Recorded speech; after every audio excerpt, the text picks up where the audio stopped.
सच्चिदानंदरूपाय विश्वोत्पत्त्यादिहेतवे तापत्रय विनाशाय श्रीकृष्णाय वयं नमः। श्रीकृष्णाय वयं नमः। श्री गोपाल कृष्ण महाराज की जय। नहीं ठीक है ठीक है। श्री दत्तात्रेय महाराज की जय। महिला मंडळीचा आवाज नाही येत। सर्वज्ञ श्री चक्रधर ठीक।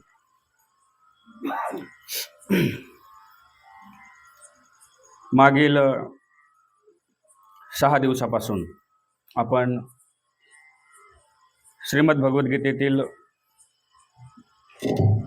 क्षेत्रज्ञ विभाग योग अध्याय 13वा ह्या अध्यायातील श्रीकृष्ण भगवंताने अर्जुनाला सांगितलेल्या तत्वावरती चिंतन करत आहोत। क्षेत्र म्हणजे परमेश्वराच्या प्रवृत्तीने प्रकृती मायेने ह्या जीवाला साधन म्हणून प्रदान केलेलं हे मनुष्य देह आणि ह्या क्षेत्राचं इत्थंभूत ज्ञान असणारा तो क्षेत्रज्ञ। आणि महत्त्वाचा मुद्दा हा आहे की प्रत्येकाला ह्याचं ज्ञान असणं गरजेचं आहे, कारण आपण ज्या हेतूने ह्या मनुष्य देहामध्ये जन्माला आलेलो आहोत तो हेतू आपल्या लक्षात आला तरच आपल्याला पुढील प्रवास करता येईल, पुढील मार्गक्रमण करता येईल। यासाठी हा विचार आपल्यापर्यंत पोहोचवण्याचं मी कार्य करत आहे आणि आपणही अतिशय आवडीपूर्वक या ठिकाणी दररोज हे ज्ञानसत्र श्रवण करण्यासाठी येतात, ही फार मोठी कौतुकाची बाब आहे। आणि कालपासून आपले हरिभक्त परायण प्रल्हाद महाराज या ठिकाणी आपल्या ह्या सत्रासाठी उपस्थित आहेत, ही त्यांची विशेष उपस्थिती आपल्याला या ठिकाणी लाभलेली आहे। तर आपण बघितलेलं आहे की 24 तत्वापासून हे क्षेत्र म्हणजे मनुष्य देह प्रकृतीने तयार केलेला आहे आणि ह्या मनुष्य देहासोबत 7 विकार प्रकृतीने दिलेले आहेत आणि ह्या विकारांवरती विजय मिळवण्याकरिता 20 उपाय श्रीकृष्ण भगवंताने पुढे सांगितलेले आहेत। त्यामध्ये अमानित्वम, अदंभित्वम, अहिंसा, शांतिरार्जवम, आचार्य उपासनम, शौचम, स्थैर्यम, आत्मविनिग्रह, भावसंसिद्धी, इंद्रियार्थेषु वैराग्यम, अनहंकार एव च, जन्म मृत्यू जरा व्याधी दुःखदोषानुदर्शनम, आसक्तिरणवेश्वंग पुत्रदार गृहादिषु, नित्यम च समचित्तत्वम, इष्टा अनिष्टोपपत्तिषु, आणि मयीचा अनन्य योगेन भक्तिरव्यभिचारिणी, विविक्त देश सेवित्वम, अरतिर जनसंषदी इत्यादी पुढील 5 श्लोकामध्ये हे 20 उपाय सांगितलेले आहेत।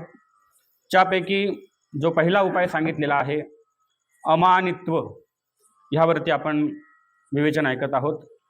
मनुष्याच्या ठिकाणी असणारी मान सन्मानाची अभिप्सा आणि अतिशय प्रचंड प्रमाणामध्ये वृद्धिंगत होत असलेला मनुष्यामधील वृथा अभिमान, ह्या गोष्टीमुळे मनुष्य आपल्या आध्यात्मिक प्रगतीला कुठेतरी अडथळा निर्माण करतो आहे।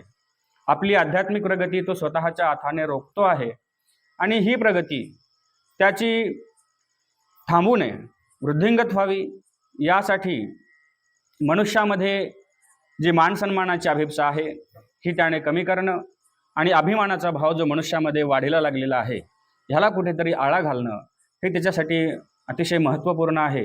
ह्यावरती आपण विवेचन ऐकत आहोत। त्यामध्ये आपण वेगवेगळे प्रमाण दृष्टांत काल ऐकलेले आहेत, कारण असं आहे की भगवंताला जर प्राप्त करायचं असेल तर अभिमान दूर सोडावा लागेल, कारण तो दूर सोडल्याशिवाय तो अतिशय निराभिमान असणारा भगवंत आपल्याला प्राप्त होणार नाही। कारण असं म्हटलेलं आहे की न सापडे इंद्र चंद्र ब्रह्मादिका, अभिमानी एका तिळ मात्र। केवळ एक अभिमान ह्या मनुष्याच्या भगवंताला प्राप्त करण्यासाठी आडवा येतो आहे, तर हा केवळ मनुष्यालाच नव्हे तर म्हटले इंद्र चंद्र ब्रह्मादिका इत्यादी देवी देवतांना सुद्धा तो जो परब्रह्म परमेश्वर आहे त्याचा थांग लागत नाही, त्याचा पत्ता लागत नाही, नव्हे त्याचं दर्शनही होत नाही. ह्याचं कारण केवळ त्यांच्या ठिकाणी असणारा अभिमान, त्यांच्या ठिकाणी असणारा गर्व. आणि म्हणून या अभिमानामुळे जर देवादिकांना भगवंताचं साक्षात परब्रह्म परमेश्वराचं दर्शन होणं दुर्मिळ आहे, अशक्यप्राय आहे, तर मग आपण सर्वसामान्य जीव आहोत. आपल्याला जर त्या भगवंताचं दर्शन घ्यायचं असेल, त्याचं दर्शन घडावं असं वाटत असेल, त्याची जवळीक व्हावी असं वाटत असेल, त्याचं परमधाम प्राप्त व्हावं, जे की अब्रह्मभुवना लोका पुनरावर्तिनोर्जुन असं सांगितलेलं आहे, किंवा 15व्या अध्यायामध्ये यद्गत्वा न निवर्तन्ते तद्धाम परमं मम असं श्रेष्ठ धाम ज्या भगवंताचं सांगितलेलं आहे, ते धाम जर आपल्याला प्राप्त व्हावं असं आपल्याला वाटत असेल, तर सर्वात पहिला मुद्दा आहे की आपल्याला आपल्यातला अभिमान संपवावा लागणार आहे. अभिमानाला आपल्याला जो थारा आपण आपल्या जीवनामध्ये दिलेला आहे तो आपल्याला दूर करावा लागणार आहे. हे अतिशय महत्त्वाचं आहे. हे लाईटचं कनेक्शन द्या ना, हळूहळू. म्हणून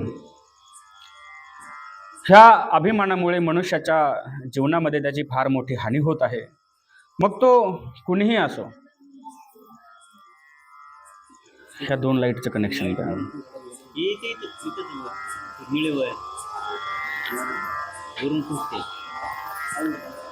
मनुष्याला आपल्या पदाचा अभिमान आहे, आपल्या वैभवाचा अभिमान आहे, सौंदर्याचा अभिमान आहे, तारुण्याचा अभिमान आहे, इत्यादी जे विषय आहेत, हे विषय मनुष्याच्या अभिमानाला कारणीभूत ठरणारे आहेत. परंतु ही जी पदं आहेत,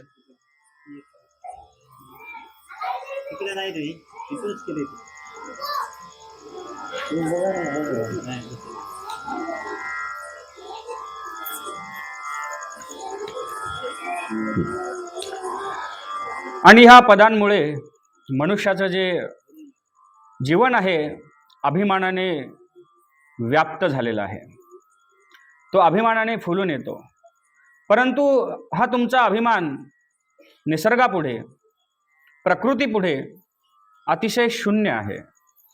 कारण प्रकृतीतलं एक एक तत्व तुमच्या अभिमानाचा चकनाचूर करण्यासाठी पुरेसं आहे. एकही तत्व, केवळ एकही तत्व. प्रचंड प्रमाणामध्ये पाऊस पडायला लागला, माणूस थांबवू शकत नाही. सोसाट्याचा वारा सुटला, वादळ आलं, माणूस काही करू शकत नाही. प्रकृतीचा एक एक तत्व ह्या मनुष्याच्या जातीला नेस्तनाबूत करण्यासाठी पुरेसं आहे. आणि आपण अभिमान कशाचा बाळगतोय? एक मोठ्या पदावरती असणारा माणूस आहे, कोणीतरी आमदार खासदार असेल कदाचित, आणि त्याच्या घरामध्ये त्याने आपल्या पत्नीला सांगितलं की उद्या नाश्त्यासाठी हरभऱ्याची उसळ बनवायची आहे. आणि म्हणून त्याच्या पत्नीने आदल्या दिवशी हरभरे भिजायला घातले. आणि दुसऱ्या दिवशी सकाळी नाश्त्यासाठी तिने ती हरभऱ्याची जी काही उसळ आहे, जी काही तिने बनवण्यासाठी घेतलं, ते बनवले. आणि बनवल्यानंतर ते आपल्या नवऱ्याला, आपल्या मालकाला तिने ते प्लेटमध्ये वाढून दिले. आणि तो नाश्ता करतो आहे. एक 7-8 घास त्याने त्या पदार्थाचे खाल्ले. आणि त्यामध्ये एक हरभरा अतिशय निबर असा, जो त्याच्यामध्ये व्यवस्थित भिजला नव्हता, तो त्याच्या दोन्ही दातांच्या मध्ये सापडला. आणि तो जोरात चावल्या गेल्यामुळे त्याच्या दाताला दुखापत झाली, त्याच्या हिरड्या दुखायला लागल्या. आणि त्याच्यातला अहंकार जागा झाला की ह्या हरभऱ्याने मला दुखापत केलेली आहे. म्हणून त्याने त्याच्या पत्नीला सांगितलं की हा हरभरा व्यवस्थित शिजलेला नाही, आणि माझ्या घरातला हरभरा मला त्रास देतो, हे काही मला पटलेलं नाही. आणि म्हणून ती याला काय कर, व्यवस्थित शिजव, आणि हा शिजल्याशिवाय मला काही चैन पडणार नाही. कारण मोठा माणूस आहे आणि माझ्या घरातला हरभरा माझा ऐकत नाही, ह्याचा त्याला राग आला. म्हणून त्याच्या पत्नीनं बाकीच्या हरभऱ्यासोबत त्या हरभऱ्याला कुकरमध्ये शिजवलं. ह्या वेळेस असं झालं, सर्व हरभरे शिजले, परंतु हा हरभरा काही शिजला नाही, हा तसाच निबर राहिला. मग त्याने सांगितलं ह्याला जात्यामध्ये भरडून बघ. म्हणून तिने बाकीच्या हरभऱ्यासोबत दळायला सुरुवात केली. सर्व हरभरे दळल्या गेले, परंतु हा हरभरा काय शिजला नाही. ह्याचा अभिमान जागा झाला. मी एवढा मोठा माणूस, आमदार खासदार जो काय असेल, माझ्याकडे पद आहे, सगळे लोक माझ्या समोर वागतात, माझं ऐकतात, आणि छोटासा हरभरा माझ्या घरातला माझा ऐकत नाही. ह्याचा त्याला राग आला आणि कुठे आहे तो हरभरा, आण म्हणे इकडे. आणि म्हणून तो त्याने हरभरा घेतला आणि गिळून घेतला. चावला तर नाहीच त्याला, गिळून घेतला आणि झोपी गेला. कारण रात्र सायंकाळ झालेली होती, झोपी गेला. रात्र निघून गेली, सकाळ झाली, प्रकाश पडला, दिवस उगवलेला आहे. आणि अशा अवस्थेमध्ये ती माऊली त्या घरातली उठली. आणि सकाळी उठल्यानंतर तुम्ही काय करता, तुमच्या दारातलं जे अंगण आहे ते अंगण तुम्ही झाडता, स्वच्छ करता. मग त्या माऊलीने हातामध्ये तो झाडू घेऊन अंगण स्वच्छ करण्यासाठी ती बाहेर गेली. तिने ते अंगण स्वच्छ केलं आणि घरात आल्यानंतर आपल्या पतीला ती उठवते, नवऱ्याला उठवते. अहो उठा म्हणे. का बरं, काय झालं, कशासाठी उठवते? अहो पोट बिघडलं तर थोडंसं लांब तरी जायचं म्हणे, दारातच बसलात का रात्री उठून? म्हणे मी नाही बसलो, कोणी शेजारचं बसलं असेल, नाही तर ते लेकरू बसलं असेल म्हणे, मला माहिती नाही. नाही म्हणे तुम्हीच बसलात. तुला कसं काय माहिती मीच बसलो म्हणून? तो हरभरा तसाच आहे म्हणे त्याच्यामध्ये. तो पोटात गेला तरी शिजला नाही. आणि हा माणूस आपल्या पदाचा अभिमान बाळगतो. एक छोटासा हरभऱ्याने त्याचा अभिमान चकनाचूर करून टाकलेला आहे. तो काही त्याच्याकडून पचवला गेला नाही आणि शिजवला गेला नाही. प्रकृतीची एक एक गोष्ट आपला अभिमान चकनाचूर करण्यासाठी पुरेशी आहे. आणि आपण मात्र नको त्या गोष्टीचा, पद प्रतिष्ठेचा अभिमान बाळगून बसलेलो आहोत. आणि म्हणून जेव्हा आपण भगवंताच्या दरबारात येतो, त्याच्या अध्यात्माच्या मार्गावरती चालण्याचा प्रयत्न चालतो, तेव्हा सर्वात पहिलं तुमच्या डोक्यावरचं अभिमानाचं ओझं, अहंकाराचं ओझं तुम्हाला काढून ठेवावं लागणार आहे. तुमचा अभिमान कुठेही कामी येणार नाही. प्रत्येक ठिकाणी जर तुम्ही म्हणाल की नाही मी माझा अभिमान कायम ठेवतो आणि जीवन जगण्याचा प्रयत्न करतो, तर ते शक्य नाही. एका भागामध्ये एक पहिलवान खूप प्रसिद्ध होता. त्याच्या एका कुस्तीला तो 10,000 रुपये घ्यायचा, एका कुस्तीला. एवढा प्रसिद्ध पहिलवान. आणि एका दिवशी तो असा सासरवाडीला गेलेला आहे. सासरवाडीची काही कामं असतील, ती कामं आटोपली आणि सायंकाळच्या वेळेस तो परत निघाला. जुना काळ आहे. सासरवाडीच्या लोकांनी सांगितलं, पाहुणे रात्रभर थांबा, सकाळी निघून जा. रात्रीचं कशाला जाता, रस्त्याने पायी प्रवास करावा लागतो, रस्त्यामध्ये जंगल आहे, त्रास होईल, अडचण येईल.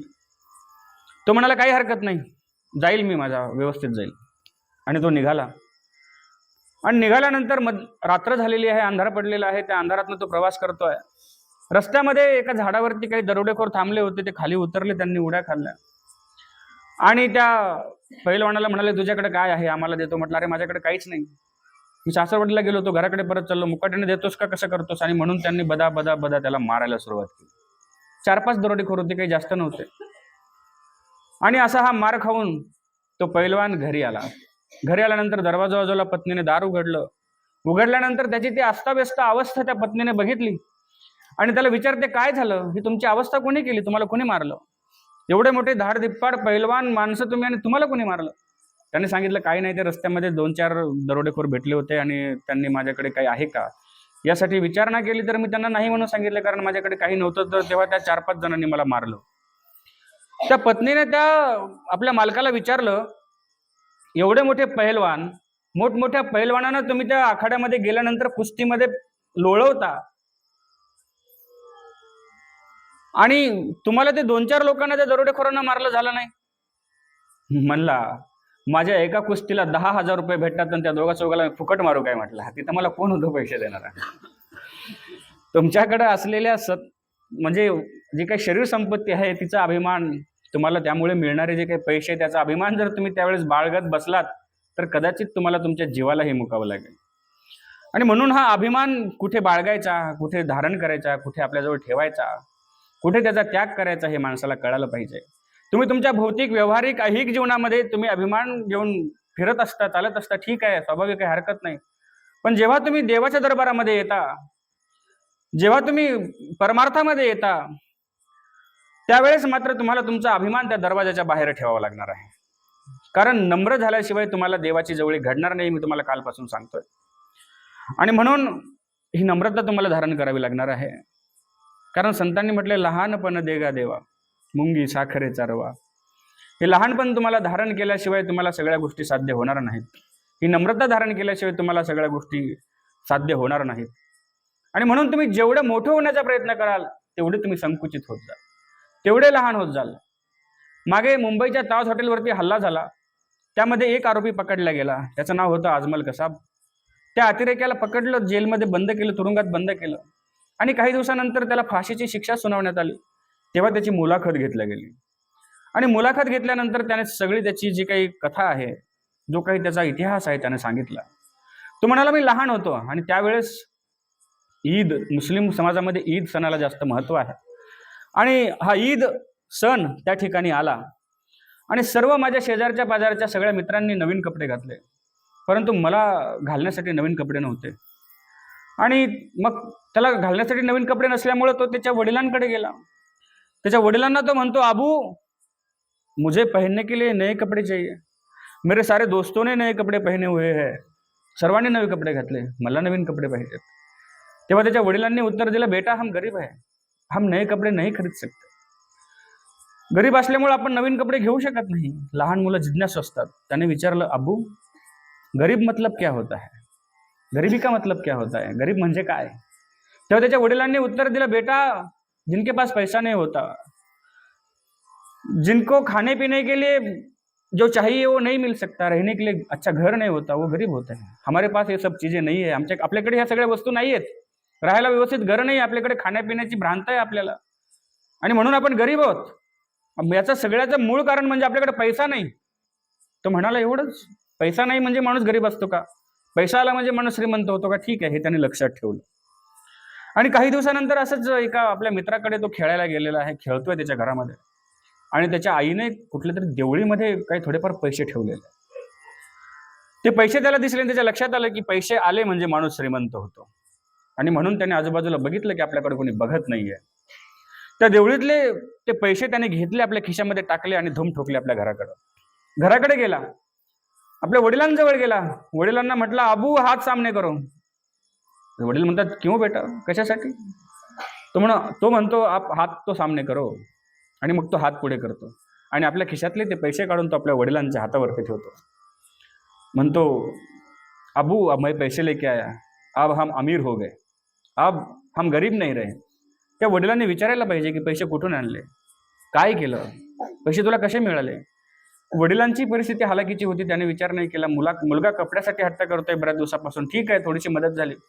स्वतःजवळचे थोडे पैसे, ते थोडेसे पैसे टाकून दुकानातून त्याच्यासाठी नवीन कपडे आणले. आणि आता ह्या अजमल कसाबाच्या मनावरती प्रतिबिंबित झालं, छापल्या गेलं की येणं प्रकारेनं पैसा मिळवणे आणि श्रीमंत होणे हीच खरी श्रीमंत होण्याची व्याख्या आहे, मोठं होण्याची व्याख्या आहे. आणि हळूहळू तो आता चोऱ्या करायला लागला. चोऱ्या करता करता लोकांच्या घरावरती दरोडे टाकायला लागला. असं करता करता अतिरेकी संघटनेमध्ये सामील झाला आणि त्या अतिरेकी संघटनेमध्ये सामील होऊन भारतामध्ये मुंबईच्या ताज हॉटेलवरती हल्ला करण्यासाठी आला आणि दुर्दैवानं तो पकडला गेला. आणि जेव्हा तुरुंगामध्ये असताना एके दिवशी रक्षाबंधनाचा सण आलेला आहे, त्या तुरुंगातल्या सर्व महिला कैदी जे होत्या त्यांनी सर्व पुरुष कैद्यांना राख्या बांधल्या आणि त्याच रांगेमध्ये अजमल कसाब होता, त्याला मात्र कुणीही राखी बांधली नाही. का तर याने कितीतरी निष्पाप बांधवांची हत्या त्या हॉटेलवरच्या हल्ल्यामध्ये केलेली आहे हे त्यांच्या लक्षात आलं आणि म्हणून त्याला कुणीही राखी बांधली नाही. तेव्हा त्याच्या डोळ्यात पाणी आलं की माझ्या एका चुकीमुळे, माझ्या ह्या चुकीच्या वर्तवणुकीमुळे मला कोणी साधं भाऊ म्हणायला तयार नाही. ही जर अवस्था असेल तर मी काय कमावलं? मला सांगा, केवळ त्याच्या शरीरावरती परिधान करण्यासाठी त्याला वस्त्र नव्हते, कपडे नव्हते, म्हणून तो चोरी करायला शिकला, अतिरेकी झाला, तुरुंगामध्ये बंद झाला, फाशीच्या शिक्षेपर्यंत त्याची मजल पोहोचलेली आहे. ही अवस्था त्याच्या जीवनामध्ये निर्माण झालेली आहे. आणि एकीकडे आपण जर बघितलं की जैनांचे साधू तरुण सागरांसारखे इत्यादी अतिशय दिगंबर अवस्थेमध्ये असतात, अंगावर इंचभर सुद्धा कपडा नसतो, तरीही मोठी मोठी श्रीमंत लोक त्यांच्या पायावरती लोळण घेताना आपल्याला दिसतात. एकीकडे कपड्यासाठी अतिरेकी झालेला अजमल कसाब आणि एकीकडे अंगावर इंचभर कपडा नसणारे तरुण सागर, ह्या दोघांची मी तुलना करतो तेव्हा मला वाटतं की अजमल कसाबांपेक्षा श्रीमंत जर कुणी असेल तर अंगावर इंचभर कपडा नसणारे तरुण सागर आहेत. अंगावर नवे कपडे असणं म्हणजे ही श्रीमंतीची व्याख्या नाही. खिशामध्ये भरपूर पैसे असणं म्हणजे ही मोठेपणाची व्याख्या नाही. कुणी म्हटलं तुमच्याकडे भरपूर पैसा आहे म्हणजे तुम्ही मोठे आहात? तुमच्याकडे पैसा खूप आहे, श्रीमंती आहे, परंतु तुमचा लौकिक व्यवहार जर प्रेमळ नसेल, तुमच्या बोलण्यामध्ये, बघण्यामध्ये, चालण्यामध्ये जर प्रेमळता नाही आहे, तुमच्यामध्ये माणुसकीचे कुठले अंशच नाही आहेत, तर निश्चितच तुम्ही मोठे नाही आहात. मोठं होणं हे तुमच्या पदप्रतिष्ठेवरती, पैशावरती, श्रीमंतीवरती आधारित नाही आहे. आणि म्हणून ह्या पैशाचा जो मान अभिमान तुमच्यामध्ये निर्माण झालेला आहे, या पदप्रतिष्ठेचा मान सन्मान अभिमान तुमच्यामध्ये निर्माण झालेला आहे, हा कधी ना कधी गळून पडणार आहे. म्हणून सज्जन हो, आजच या मान सन्मानापासून दूर राहा. अभिमानाला आपल्या जवळ थारा देऊ नका. हे जर तुम्हाला जमलं तर देवाची जवळीक तुम्हाला साधणार आहे. हे झालं अमानित्व ह्या उपायाविषयी. ह्यापुढे भगवंतांनी सांगितलं अर्जुनाला, हा एक उपाय झाला. हा जरी तुला साध्य झाला नाही, साध्य व्हायलाच पाहिजे, जरी झाला नाही तरी दुसरा उपाय भगवंत सांगतात, अदंभित्व. अदंभित्व म्हणजे काय, अगोदर तुम्हाला लक्षात येणं गरजेचं आहे. दंभ शब्दाचा अर्थ आहे दिखावा. दांभिकता म्हणजे दिखावा करणे, वरवर दाखवणे. तुम्ही जे नाही आहात हे प्रदर्शित करण्याचा प्रयत्न करणं, खटाटोप करणं, याला दांभिकता म्हटलेलं आहे. तुमच्याकडे पैसा नाही, श्रीमंती नाही, पण तरीही तुम्ही व्यवस्थित टाईट कपडे घालून लोकांमध्ये वागणं, फिरणं, हिंडणं आणि दाखवणं की माझ्याकडे सगळं आहे, हा दिखावा. हा केवळ व्यवहारिक आणि प्रापंचिक जीवनामध्येच नाही तर परमार्थामध्ये सुद्धा आहे. केवळ वरती साधूचे असे पांढरे शुभ्र कपडे धारण केले, हातामध्ये माळ घेऊन डोळे झाकून बंद करून बसला आणि म्हणजे तो साधू झाला असं नव्हे. साधू शब्दाची व्याख्या करत असताना म्हटलेलं, साधू ज्याने राग द्वेष काम क्रोध मदमत्सर आदी षड विकारांना धुवून टाकलेला आहे. संत म्हणत असताना ह्या सहाचा ज्याने अंत केलेला आहे, ही व्याख्या आहे. दीक्षा शब्दाचा अर्थ करत असताना दियते विमलम ज्ञानम क्षीयन्ते कर्मवासना असा केलेला आहे की जी मनुष्याला दीक्षा संस्कारानंतर त्याला विमल असं ज्ञान प्राप्त करून देते आणि क्षीयन्ते कर्मवासना, त्याच्यातली कर्मवासना संपवून टाकते. हे जर त्याच्यामध्ये निर्माण झालं तर तो खरा साधू, तर तो खरा संत. कारण संत तोची जाना जगी दया क्षमा ज्याचे अंगी, वरी भगवा झाला नामे अंतरी भरला क्रोध कामे, त्याशी म्हणू नये साधू जगी विटंबना बाधू. मला वाटतं संत मुक्ताबाईंनी म्हटलेलं आहे. वरवर भगवा झालेला आहे, वस्त्र धारण केलेले आहेत, साधूचे वेश धारण केलेला आहे, परंतु आतमध्ये कामक्रोधाने भरलेला आहे. विषयाच्या वासनेचे उठाव क्षणोक्षणी त्याच्या अंतःकरणामध्ये होत आहेत. थोड्याशा गोष्टीवरून त्याच्यामध्ये क्रोध निर्माण होतो, संताप निर्माण होतो. याला साधू म्हणता येत नाही. साधूचे कपडे घातल्यानंतर साधूचे लक्षण त्याच्यामध्ये असणं गरजेचं आहे. काही आचार प्रणाली जशी तुमच्यासाठी आहे तशी जी आमच्यासाठी आहे. इथे आलेल्या प्रत्येकाला काही दंडक विहित केलेले आहेत, त्या दंडकानुसार त्याने त्याचं आचरण केलं पाहिजे. आचरणाची पद्धती आहे. आणि ही दांभिकता समजावून सांगताना हे फार महत्वाचं उदाहरण आहे. तुम्ही जे नाही ते दाखवण्याचा प्रयत्न जर तुम्ही करत असाल तर कुठे ना कुठे तुमची फसगत होणार आहे, तुमची फजिती होणार आहे. म्हणून जसे आहात तसं राहा. जे आहात तेच दाखवण्याचा प्रयत्न करा, जे नाहीत ते दाखवण्याचा प्रयत्न करा. आम्ही लहान असताना शाळेमध्ये आम्हाला एक पाठ होता पुस्तकामध्ये मराठीच्या.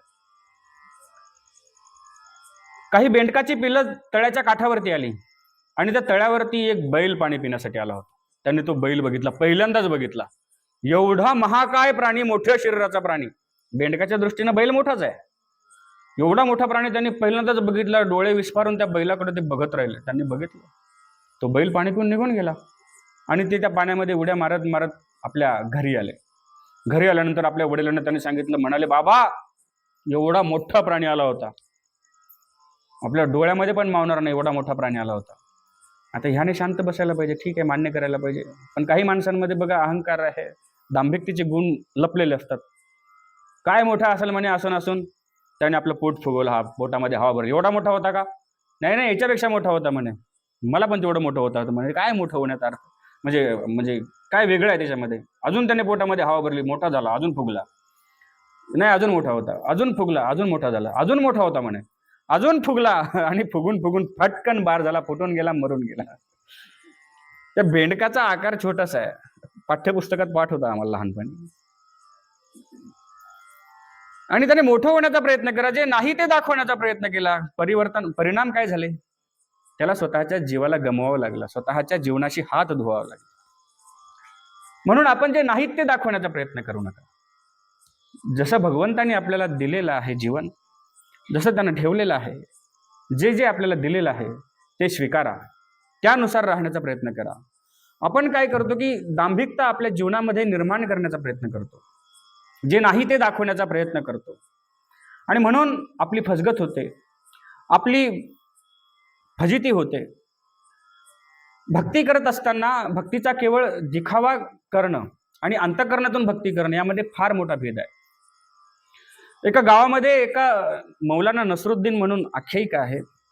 मुस्लिम मौलाना होता एक, ज्याचं नाव नसरुद्दीन होतं. तो एका गावामध्ये राहत होता. आणि ज्या गावामध्ये मौलाना नसरुद्दीन राहत होता त्या गावामध्ये एक स्त्री आहे. तिचा पती देशाच्या सेवेसाठी सैन्यामध्ये काम करतो आहे. आणि तो सैन्यामध्ये काम करण्यासाठी कुठेतरी सीमेवरती लढाईसाठी गेलेला आहे. आणि जवळपास तब्बल 2, 2.5, 3 वर्ष त्याला तिथून सुट्टीच भेटलेली नाही. आणि 2.5-3 वर्षानंतर तो आपल्या गावाकडे परत येणार. ही वार्ता त्याने पोस्टाद्वारे पत्र लिहून आपल्या घरच्यांना कळवली. तारीख पण दिली की मी अमुक तारखेला घरी पोहोचणार आहे. आणि हे त्याच्या पत्नीला समजलं. तिचा पती बऱ्याच दिवसापासून घरी नसल्यामुळे त्या विरहामध्ये जळणारी ती विरहिणी आपल्या पतीला येण्याची वार्ता ऐकून आनंदित झाली, प्रफुल्लित झाली, प्रसन्न झाली. तिचा आनंद गगनात मावेनासा झाला. दिलेल्या तारखेची वाट ती बघते आहे. आणि ती तारीख, तो दिवस उजाडला. ज्या बसने तो येणार होता त्या बसची वेळ झालेली आहे. जवळपास 1:30 वाजेला ती बस त्या गावामध्ये येते आणि वेळ झालेली आहे. तिने आपल्या घरातल्या लहान मुलाला पाठवलेलं आहे, अरे जा तिथे थांब. आणि माझे मालक आले की पटकन येऊन मला सांग, एसटी आली की मला सांग, एसटी आली की मला सांगायला ये. ती वाट बघते आहे. आणि वेळ झालेली आहे, एसटी येण्याची, बस येण्याची वेळ झालेली आहे. ही वाट बघते आहे. ते एसटी येत असताना त्या मुलाला दिसली. मुलगा धावत घरी आला आणि सांगितलं एसटी आली. जसा तिला निरोप कळाला तशी ती घरातनं धावत निघालेली आहे. 1:30 वाजेचा एसटीचा वेळ आहे, बसचा वेळ आहे. आणि त्याच वेळेस मौलाना नसरुद्दीन त्या मशिदीच्या समोर नमाज पढण्यासाठी बसलेला आहे रस्त्यामध्ये. आणि ही विरहिणी आपल्या पतीच्या आगमनाच्या आनंदाने हर्षोल्लासित होऊन, बेभान होऊन धावत सुटलेली आहे त्या बसच्या दिशेने. आणि हा मौलाना नसरुद्दीन रस्त्यामध्ये बसलेला आहे. ती देहभान विसरलेली आहे. ती धावते आहे आपल्या प्रियकराच्या, आपल्या पतीच्या दर्शनाच्या ओढीने ती धावते आहे. तिला भान नाही रस्त्यामध्ये काय आहे, लोक बघतायत, मला काय म्हणतील, त्याचं भान तिला नाहीये. ती देहभान विसरलेली आहे. आणि धावत असताना तिच्या पायाचा थोडासा धक्का त्या मौलाना नसरुद्दीनला लागला आणि ती धावत गेली. तिचं लक्ष नव्हतं. मौलाना नसरुद्दीन नमाज पढतो त्यामुळे तोही काही म्हणू शकला नाही. ती धावत गेली. तिचा पती बसमधून उतरल्याबरोबर तिने आपल्या पतीला कडकडून मिठी मारली, त्याला भेटली. इतक्या दिवसाच्या विरहानंतर विरहाची जी अग्नी आहे तिची शांत झाली आणि दोघे पती पत्नी आता घराकडे येत आहेत. हा मौलाना नसरुद्दीन रस्त्यातच उभा आहे तिचा समाचार घेण्यासाठी. आणि ती मशिदीसमोर येऊन पोहोचल्यानंतर हा मौलाना नसरुद्दीन तिला थांबवतो. अगं थांब, कुठे धावत निघाली होतीस? इतकी कशी बेभान झालीस, इतकी कशी वेडी झालीस? रस्त्यामध्ये मी माझ्या भगवंताची प्रार्थना करतोय, माझ्या अल्लाची प्रार्थना करतोय, आणि तुला दिसलं कसं नाही? मला लात मारून गेलीस. ती म्हणाली, कधी, केव्हा, मी कधी तुम्हाला लात मारली? अजिबात नाही, मी तुम्हाला लात मारण्याचा माझा कुठलाही हेतू नव्हता. मी तुम्हाला लात मारलेली नाही. तुझं लक्षच कुठं होतं? रस्त्यात कोण बसलंय? तू निघाली होती तुझ्या नवऱ्याला भेटण्याच्या इच्छेनं, जोरात पळत धावत सुटली होती. तुला काय कळणार आहे? त्या बाईने त्या मौलाना नसरुद्दीनला एक महत्वाचा प्रश्न विचारला. ठीक आहे, मी तर बेभान झाले होते, मला देहभान नव्हतं, आजूबाजूला काय घडतंय याचं लक्ष मला नव्हतं. तू तर तुझ्या अल्लाची प्रार्थना करत होतास ना, नमाज पढत होतास. त्याच्या भक्तीमध्ये तू एकरूप व्हायला पाहिजे. त्याच्या भक्तीची तंद्री तुझ्या अंतःकरणामध्ये इतकी निर्माण व्हायला पाहिजे की आजूबाजूला कोणाचा पाय लागतोय आणि कोण जातोय याचं तुला लक्ष नसायला पाहिजे. तू डोळे मिटून तुझ्या अल्लाची नमाज पढत होतास. तुला कसं कळालं माझीच लात लागली आणि माझा पाय तुला लागला म्हणून? याचा अर्थ तू तुझ्या अल्लाच्या प्रार्थनेमध्ये केंद्रित झालेला नव्हतास. आपली भक्ती अशीच आहे, दिखाव्याची भक्ती. ठीक आहे, सर्वांची नसेल, तुमच्या गावातल्या लोकांची नसेल, बाहेरच्या गावच्या लोकांचं सांगतोय.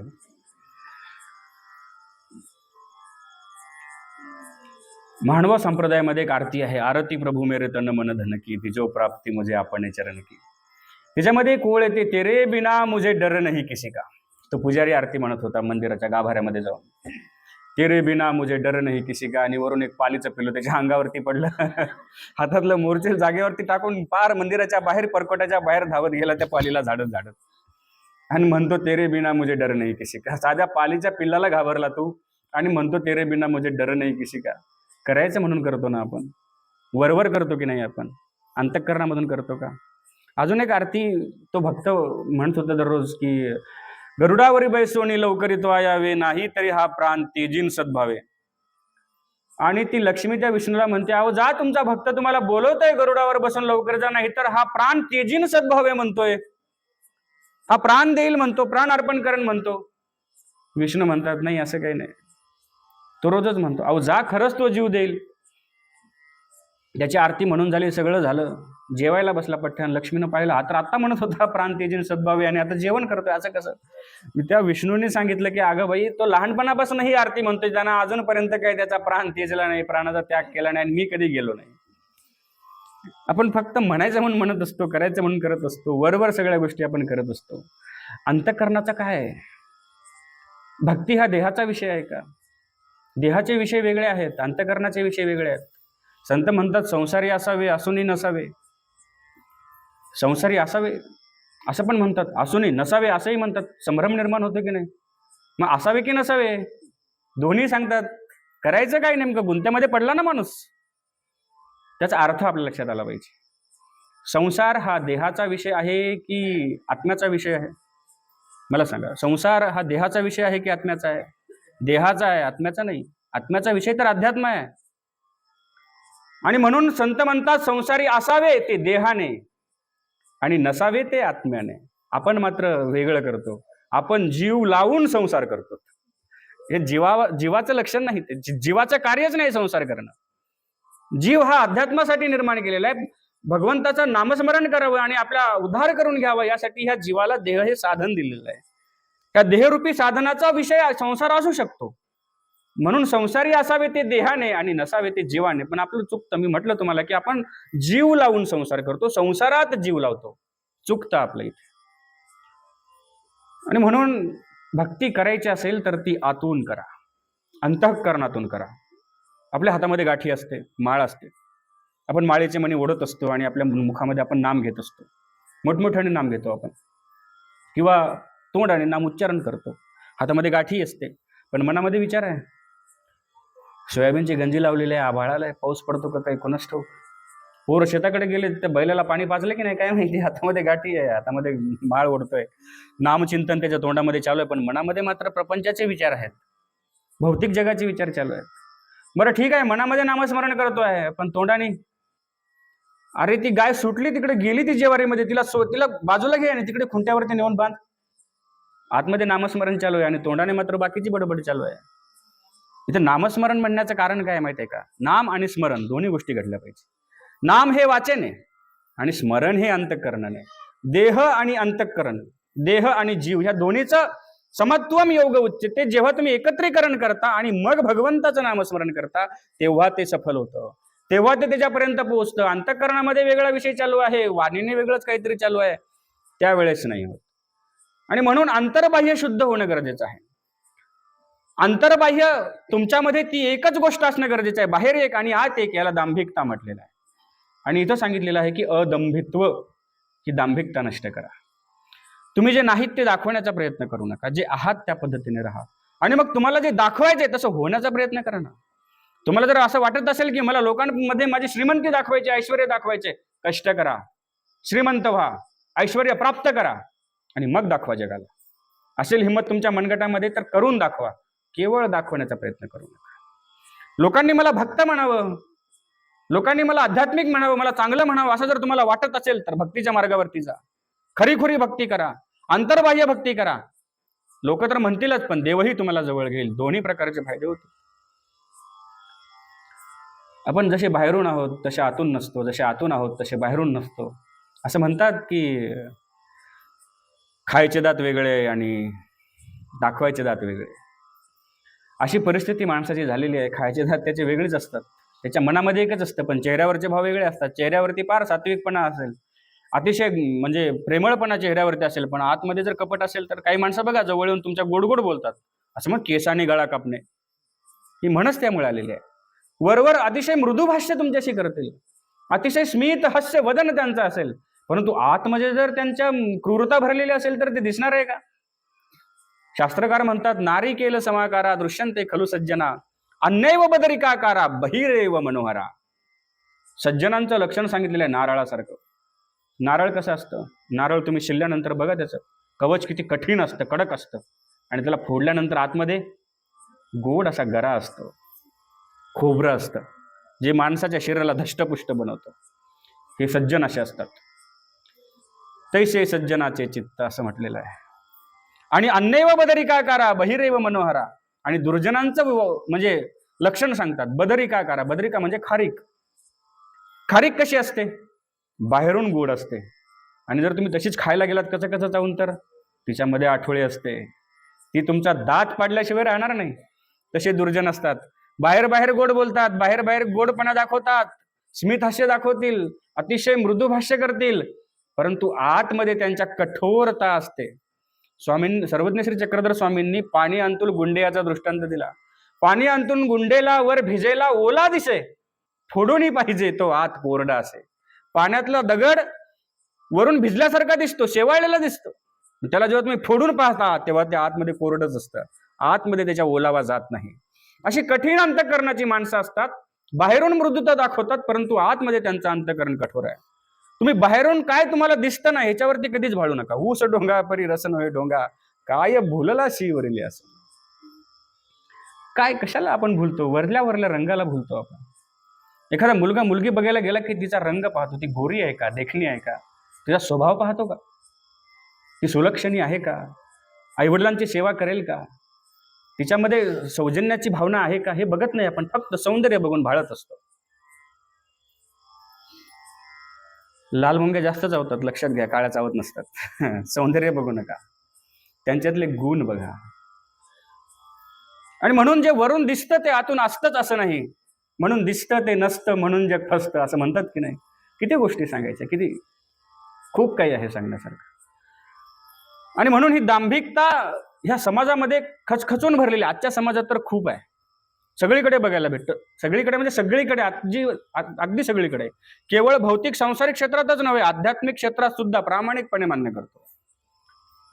आमच्यामध्ये सुद्धा अतिशय ठासून भरलेले आहे. वरवर अतिशय साधुत्व दाखवू, संतत्व दाखवू, पण आतमध्ये विषयाने बरबटून गेलेले आहोत. अतिशय कामवासना भरलेली आहे, क्रोध निर्माण होतो लगेच छोट्या छोट्या गोष्टीवरून. सहन करण्याची वृत्ती आमच्यात निर्माण म्हणजे राहिलेली नाही आहे. ह्या गोष्टीला भूलू नका, कारण पाणी पिना छान के, गुरु करना पहचान के. तुम्हाला संत निवडायचा असेल, साधू निवडायचा असेल, जो खराच तुम्हाला उद्बोधक आहे, भगवंताच्या मार्गाकडे नेणार आहे, तर त्याला छाना, त्याला संपूर्णपणे ओळखण्याचा प्रयत्न करा. तुम्ही बाजारात गेल्यानंतर वांगे घेता का नाही? कसे घेता? अशी घेता आणि टाकता का तराजूमध्ये? एक एक वांगा घेता, त्याला आजूबाजूला सगळीकडून बघता, एका टोपल्यामध्ये जमा करता, आणि मग त्या विकणाऱ्या व्यापाऱ्याकडे ते देता, आणि मग त्याचं माप करून तो तुमच्या पिशवीमध्ये टाकतो. एक एक वांगा का निवडत बसलात तुम्ही? अहो, तुम्हाला साधी भाजी करायची आहे, 20 रुपयाचे वांगे तुम्हाला आणायचे आहेत, तुम्ही त्याला शोधून घेता, निवडून घेता. तुम्ही एखाद्या कुंभाराकडे गेलात, तुम्हाला गाडगं मडकं काहीतरी किंवा एखादं राजन आणायचं आहे, तुम्ही गेल्यानंतर काय करता? पैसे देऊन उचलून आणता का? त्याला उचलता, असं वाजवून बघता, व्यवस्थित भाजलाय का त्याला बघता, कुठे कच्चा तर नाही ना ह्याचं परीक्षण करता, आणि मग तो 50 रुपयाचा माठ तुम्ही तुमच्या घरी घेऊन येता. आता किंमत वाढलेली आहे, 200-250 झाली असेल कदाचित, किमतीचा विषय नाही, पण तुम्ही चांगलं बघून आणता घरी.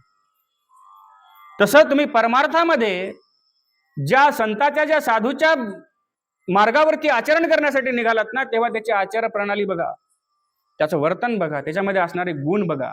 म्हणून म्हटलेलं आहे, गुरु करना छान के. वांगे आणताना किडेले निघाले तर 20 रुपयाचं नुकसान होईल. गाडगं मडकं आणताना जर कच्चं निघालं तर तुमचं जे काही 150-200 रुपयाचं मडकं आहे तेवढं नुकसान होईल. पण गुरु करताना जर का चुकला तर तुमच्या आयुष्याचं नुकसान होईल, लक्षात घ्या. आणि म्हणून दांभिकता तुम्हाला ओळखता आली पाहिजे. जसं वर दिसतं तसं आत असतंच असं अजिबात नाही. आणि म्हणून दिसणं आणि असणं याची पारख आपल्याला करता आली पाहिजे. मुळात आपल्यातही तशी लक्षणं असली पाहिजे. तुम्ही म्हणाल गुरु शोधायचा सांगितला, शिष्यही तसा असला पाहिजे, तेव्हाच तार जुळत असते. गुरुची काही लक्षणं सांगितलेली आहेत, प्रेरक सूचकश्चैव वाचको दर्शकश्च. ही जी गुरुची लक्षणं सांगितलेली आहेत तशी शिष्याची लक्षणं सांगितलेली आहेत. शिष्याचीही काही लक्षणं आहेत, अल्पाहारी, गृहत्यागी इत्यादी. दोन्ही बाजू महत्वाच्या आहेत. गुरुनेही शिष्य शोधताना शिष्याही तसा बघून केला पाहिजे, शिष्यानेही गुरु करताना तसा बघून केला पाहिजे. मला एकंदरीत सांगायचं काय आहे की ही जी दांभिकता आपल्यामध्ये आहे, जे दाखवण्याचा प्रयत्न आपण करतो, कोण्याही क्षेत्रात तुम्ही असू द्या, राजकीय क्षेत्रातले माणसं असू द्या, ते तर फार समजतात मगरेसारखे असतात, मगर मचके असू, ते तुम्हाला अतिशय म्हणजे आपलेपणा दाखवतील. आम्ही तुमचं काम करणार म्हणजे करणार, 100% तुमच्या गावासाठी रस्ता आणून देणार. आता माझा विषय नाही आहे त्या क्षेत्रावरती बोलण्याचा, एक विषयाच्या ओघाने. आणि नंतर काही कुठले कामं होताना आपल्याला दिसत नाहीत. आणि म्हणून जे दिसतं त्याच्यावरती भाळू नका. किंवा नुसता दिखावा करण्याचा प्रयत्न करू नका. तुमच्या अंतःकरणामध्ये ते रुजलं पाहिजे. एका साधूचे 2 शिष्य होते आणि हे 2 शिष्य भिक्षेसाठी नदीच्या पलीकडच्या गावाला गेले. बाजाराचं गाव होतं. थोडंसं दुर्भिक्ष पडलं, आश्रमासाठी हवा तेवढा साठा धान्याचा नव्हता, म्हणून भिक्षेसाठी नदीच्या पलीकडच्या गावाला दोघे जण गेलेले आहेत. दिवसभर जी काही भिक्षा जमा होईल ती भिक्षा घेतलेली आहे आणि आळीपाळी म्हणजे पाळीवाळी एक जण ते गाठोड आपल्या खांद्यावर घ्यायचा, नंतर एक जण आपल्या खांद्यावरती घ्यायचा, असं निघाले. आणि निघायच्या वेळेस दुर्दैव की सोसाट्याचा वारा आणि वादळ आलं, ढग दाटून आले आणि जोराचा पाऊस पडला. त्यांना पुढे सरकताच येईना, एवढ्या पावसामध्ये कुठे जाणार. जोराचा पाऊस पडला, जोराचा पाऊस पडला, 2-3 तासच पाऊस पडला, धो धो पाऊस पडला. एवढा पाऊस पडला वरच्या बाजूला की जी गावाच्या दोन्ही गावांच्या मध्ये नदी होती त्या नदीला महापूर आला. पूर ओसरायची वाट दोघे जण बघत त्या नदीच्या काठावरती थांबले. आता पाणी छाती इतकं. थोडंसं खाली उतरलं, अजून थोडंसं खाली उतरलं. त्यांना वाटलं उशीर होतोय, अंधार पडतोय, आता निघायला पाहिजे.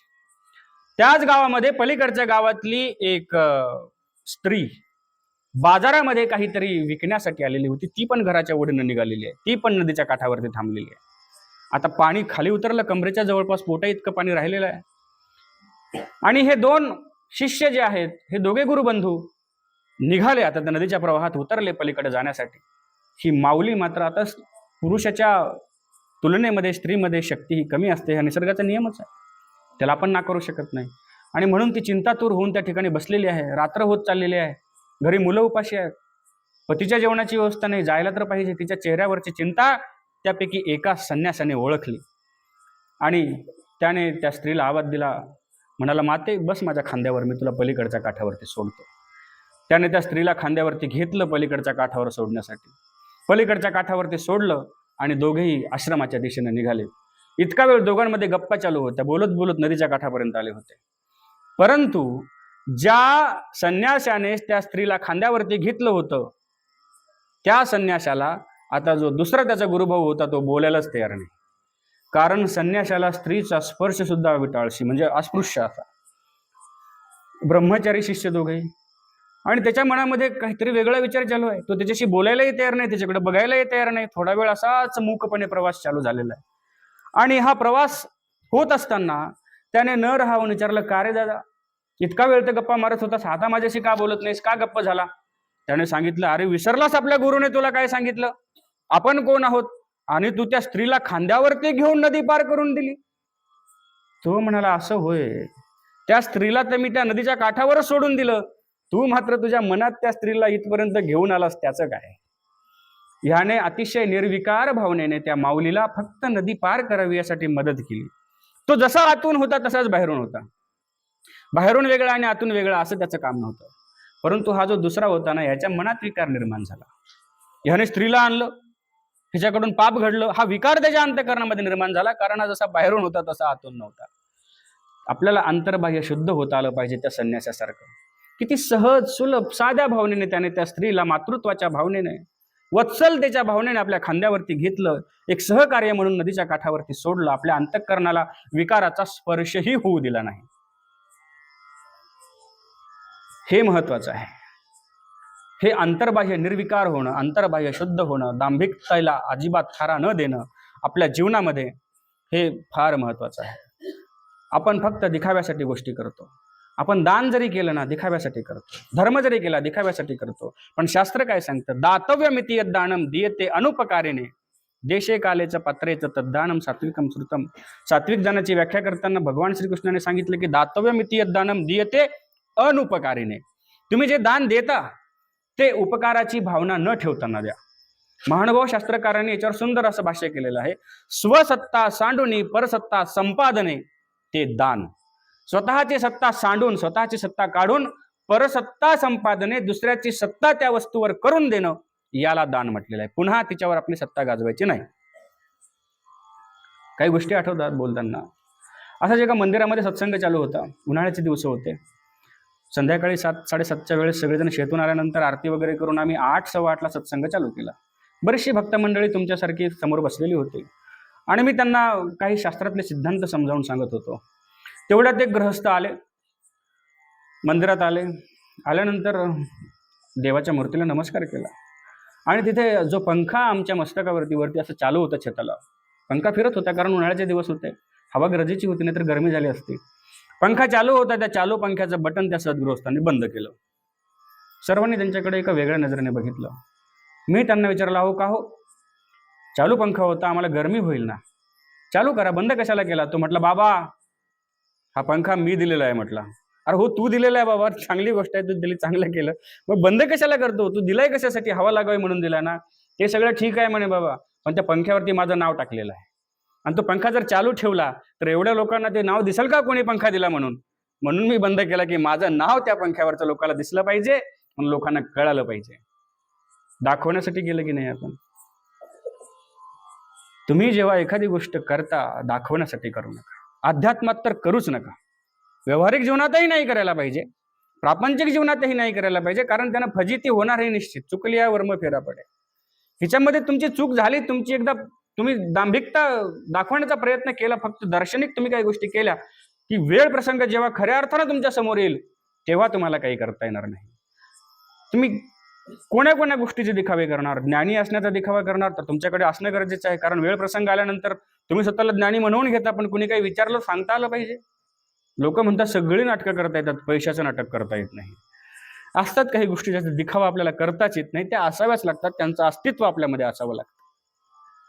अगदी त्या धर्तीवर प्रत्येक गोष्ट आपल्याकडं असली तरच आपण, म्हणजे ज्याच्याकडे आहे खऱ्या अर्थानं, तो दाखवण्याच्या खटाटोपातच पडत नाही. ज्याच्याकडे खऱ्याच अर्थाने भक्ती त्याच्या अंतर्बाह्य मुरलेली आहे, तो कधी भक्तीची दांभिकता दाखवत नाही, दांभिकता मिरवत नाही. ज्याच्याकडे खरी श्रीमंती आहे, गर्भश्रीमंत आहे, त्यालाही कधी लोकांमध्ये बडेजाव करण्याची गरज पडत नाही. जे खरे श्रीमंत आहेत ते अगदी साधेपणाने समाजात वावरतात. ज्यांच्याकडे थोडंसंच आहे की नाही, असं म्हणतात, आज्ञः सुखम आराध्यते सुखतरम आराध्यते विशेषत्न ज्ञानलव दुर्विदग्ध ब्रह्मापी तम नरम नरंजयती. हे तर कळालं ना तुम्हाला? कळालं की नाही कळालं? असं म्हटले, आज्ञः सुखम आराध्यते. अज्ञानी माणसाला समजावून सांगणं सोपं आहे, कारण तो अज्ञानी आहे, तो समजून घेईल, बाबा मला काही माहित नाही, तुम्ही सांगितलं हे बरोबर आहे. किंवा सुखतरम आराध्यते विशेषज्ञ, किंवा ज्ञानी माणसाला समजावून सांगणं की बाबा तुझं चुकलंय, हे असं नाही असं आहे, तो म्हणेल हा बरोबर आहे, तुम्ही म्हणता ते अगदी बरोबर आहे. अज्ञानी माणसाला आणि ज्ञानी माणसाला समजावून सांगणं अतिशय सोपं आहे, परंतु ज्ञानलव दुर्विदग्ध, जो थोड्याशाच ज्ञानाने अहंकाराला निर्माण झालेला आहे, त्या माणसाला ब्रह्मापीतम नरम नरंजयती. ब्रह्मदेव सुद्धा आला की बाबा रे तुझं चुकतंय, तो म्हणाल तुम्हाला काय माहित आहे, मला सगळंच माहित आहे, मी काही कमी हुशार आहे का? सगळ्या पोथ्या वाचल्या, मला अख्खी ज्ञानेश्वरी पाठ आहे, मला अख्खी भगवद्गीता पाठ आहे, तुम्ही मला सांगायले? कुणाचंही ऐकून घेणार नाही. म्हणून अधुरा ज्ञान करे परेशान, आणि त्याच्या दिखावा करता येणार नाही. त्या म्हातारीची गोष्ट आठवते का तुम्हाला? लाईट गेल्यानंतर लाईनमॅनला बोलवलं आणि त्याने टेस्टरने लाईन आणली. म्हातारीला माहित नव्हतं, तिनं टेस्टरच्या ऐवजी उलथनं घेतलं, सराटा घेतला आणि लावला मीटरला, चिटकून मेली ना म्हातारी. म्हणजे तिला ज्ञान नव्हतं, अज्ञान होतं, पण त्या अर्धवट ज्ञानाचा दिखावा, मलाही माहिती आहे मी करू शकते असं म्हणणं, म्हणजे हा झाला दिखावा, ही दांभिकता आहे. आणि ही दांभिकता आपल्या बेजारीला, आपल्या फजितीला कारणीभूत ठरणारी आहे. आणि म्हणून ही दांभिकता आपल्या जीवनातनं दूर करण्याचा प्रयत्न करा, दिखावा करण्याचा प्रयत्न करू नका. बरंचसं काही बोलण्यासारखं आहे, परंतु वेळेचा अभाव आहे. रात्रीची वेळ आहे, आपण दिवसभर शेतातनं काबाड कष्ट करून आलेली मंडळी आहात. भोजनाची वेळ झालेली आहे, अजून आरती शिल्लक आहे, 8:30 होऊन गेलेले आहेत. म्हणून वेळेअभावी आजच्या सत्राला आपण या ठिकाणी स्वल्पविराम देऊयात. उद्याच्या सत्रामध्ये उर्वरित विषय आपण या ठिकाणी ऐकणार आहोत, म्हणून आपली रजा घेतो. सर्वज्ञ श्री चक्रधर स्वामी की जय.